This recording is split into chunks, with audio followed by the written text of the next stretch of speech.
This is WABI TV5 News at 6. It's getting down to the wire for nurses at Eastern Maine Medical Center. They've been trying for almost 2 months now to negotiate a new contract with the hospital.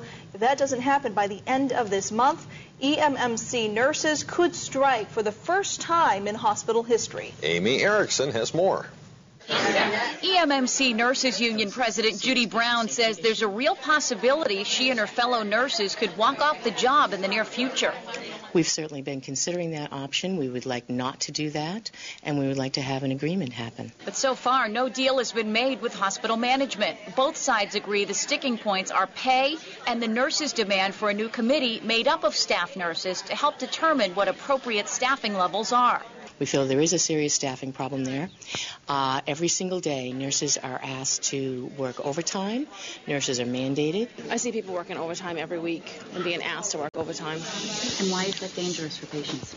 Nurses are tired.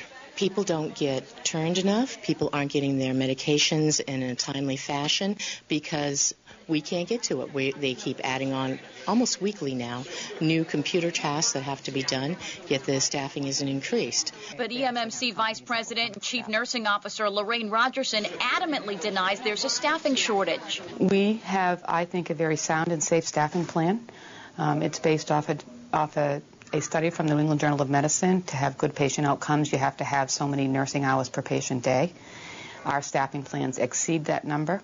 I am under the firm belief that our patients are getting safe, high-quality care. The current contract expires September 30th. If no deal is reached by then, the nurses could file an intent to strike. That would give the hospital 10 days to bring in temps from out of state. It would be the first nursing strike in EMMC history. Rogerson obviously doesn't want to see that happen, but she says since the Maine State Nurses Association affiliated with an out-of-state organization, things in the bargaining room have gotten pretty heated. This is the first year that we are negotiating with the California Nurses Association, who MSNA has affiliated with. So the tone is different this time. So we are taking it one negotiation day at a time. Amy Erickson, WABI TV5 News, Bangor.